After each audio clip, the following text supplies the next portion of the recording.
Hey guys, it's Aaron, and as of this recording, SketchUp for Desktop 2025 just released, and I want to tell you my 5 favorite new features.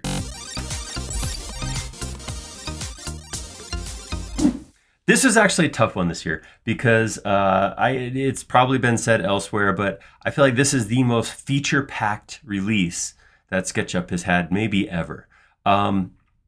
In terms of things like, well, I mean, like this is a SketchUp model right behind me. It doesn't look like a SketchUp model. It looks like something that got rendered, but it's not. This is just SketchUp. So you saw the ability to run SketchUp just like you did before. If I want to work with just plain white faces and shadows or whatever, I can work with that style, but I can also work in something that has much deeper, richer, but I'm getting ahead of myself.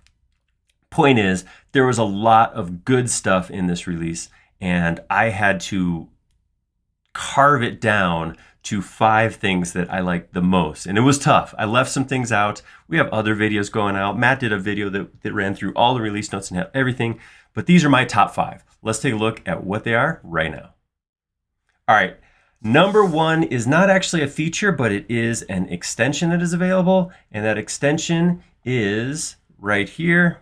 Extensions, migrate extensions. What migrate extensions will let you do is grab an old version of SketchUp that you have installed and actually see the extensions that are in that version that aren't in the current version. So what this lets you do is in a click, you can come through here and get all of your extensions installed. So in the past, I have definitely been quite vocal about saying that, no, I don't want all my extensions to just migrate over.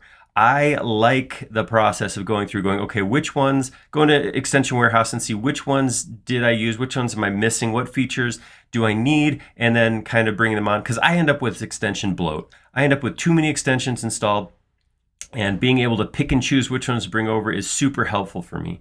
The nice thing about the migrator is it actually lets you choose which one you want to bring over. So it'll bring you up a list, and it'll say which one of these do you want to bring in, and you can pick and choose which ones to bring, which ones to leave behind.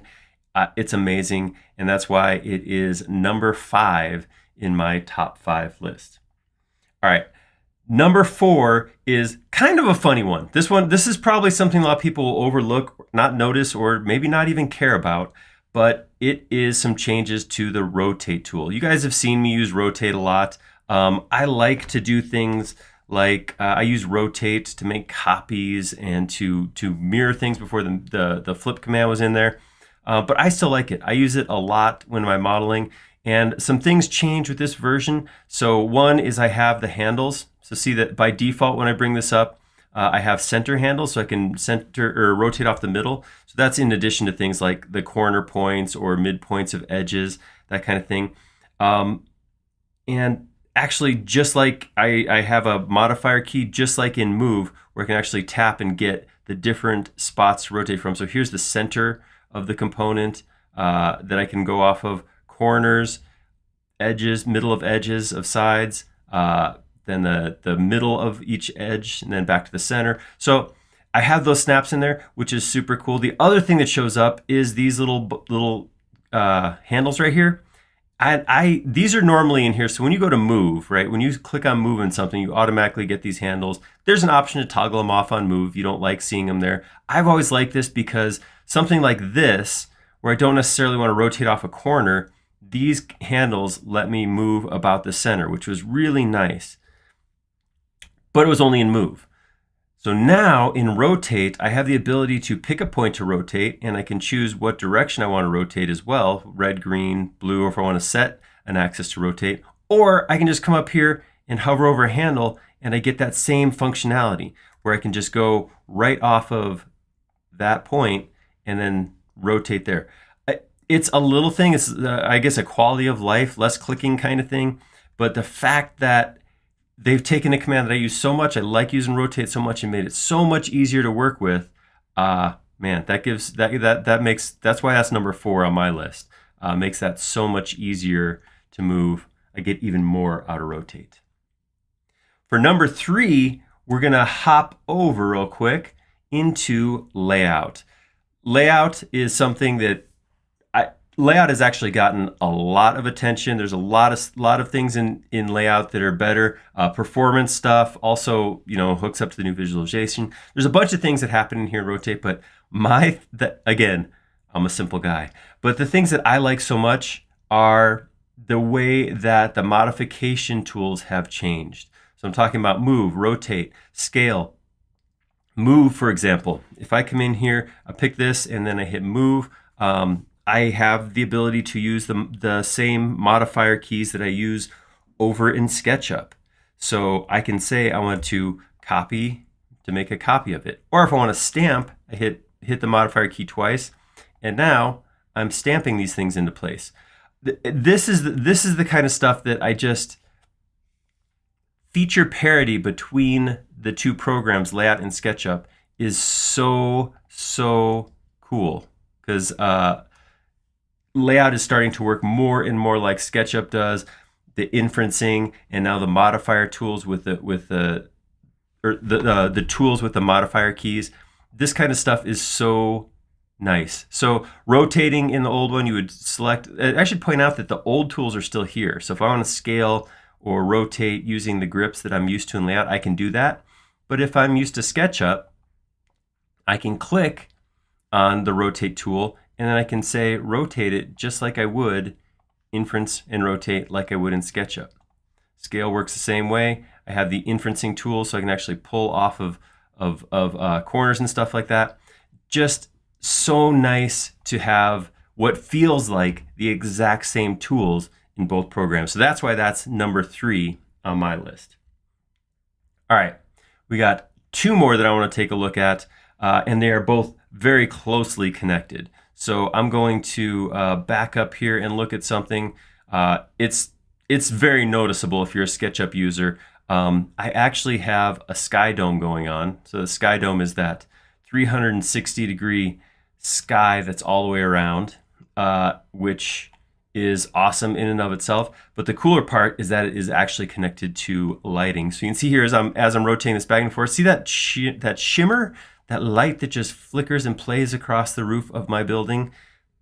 That is the environment, and that is the lighting that comes from it. So over here we have this new panel called environments, and it lets me do a lot of things. I can choose to have a different environment, which is going to set this in a different thing. And you can see, not only does that change the sky dome, I should probably come in here and let me go turn off my ground plane real quick. That's why it's covering up some of the goodness. There we go. And then back into environments. And you can see as I click through here, again, not only is it changing that sky dome, but if you look, see the colors are actually changing on the model. That is all an effect of environments. And I did a whole separate video on this. We'll be going deeper into this in different videos, but I can actually change things in here. I can change, where does that light come from? How does that sky dome hit on there? Just amazing stuff that makes it so nice to work inside. SketchUp functions exactly the same as it did before. It just looks that much better without having to go to render or anything like that. I get a nicer, cleaner looking, not to talk down rendering. Rendering still has its place, absolutely. I'd still mind take this over into a renderer or take it into V-Ray and get some photoreal shots out of it. But as I'm modeling, I can actually see closer representation of what this would look like in the real world. And that is why the lighting and the environments is my number 2 spot. Which of course brings us to the ultimate spot, the final spot, the number 1 spot. And that is, you're probably already noticing it, these awesome, amazing looking materials. So if I come in here, let's go drop down here and look at this brick right here. No, you know what? Let me do this. I'm gonna change to a more extreme lighting environment. So let's go ahead and hop over here and get something where I got a nice direct, I want a warm light. I want something just hit this thing and light it on up. I guess we'd look at this right here. Look at the roof right here. See how this is changing right here? That's because of, yes, the environment, but the environment is playing off the actual material of the roof. So if I come in here and drill down into this material right here, I can actually change and edit that material. So if I bring up my paint bucket, I'll get my colors window. And I'm, of course, on the Mac UI. The Windows UI is going to look very similar, but of course, windowier. So if I look at the material that's on here, let's see, let's pick it. All right, so that's this material right here. I can double click on it.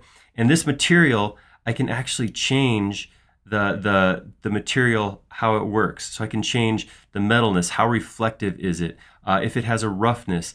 In something like bricks, I can look at my normal map and ambient occlusion. I can actually take this material and change how it interacts with the environment around it while inside SketchUp. So if I have something like a brick, let's go, I'm going to make something to look at. So I'm just going to draw a rectangle right here. I'm going to draw 2 rectangles right here. And then I'm going to throw some brick material in here. So I'm going to come here, go into my brick, and I'm going to drop some brick right on here. And then maybe I'll go grab a nice reflective metal and put that on here. And what that's going to let me do is, as I flick that around, look at that, look at how that, see how that plays? So here on the brick, I get a change in light as I go across, but I don't get a reflection because it's brick and it's, you know, it's bumpy and it's flat. But the metal here is shiny. So as I do that, I don't just get light reflecting. I actually get the environment. Look at that. I can actually see the trees and the grass in the sky dome reflected behind me. And this is just the tip of the iceberg. Like I said, I'm just showing you what it is.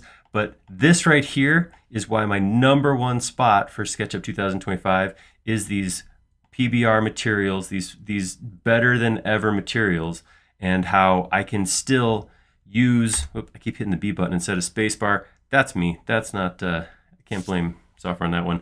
But these materials are why they are my #1. Look at that. Look how cool that looks. Look at the material playing, that light playing across material. But those materials are my #1 aspect, my #1 new feature in 2025.